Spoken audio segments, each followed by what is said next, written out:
नु खाली बा ठंडो लगता।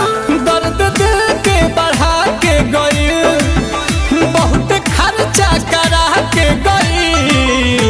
हमके लागल की लाइक करत बिया यार, बाकी ठेंगा देखा के गई। हमके लागल की लाइक करत बिया यार, बाकी ठेंगा देखा के गई।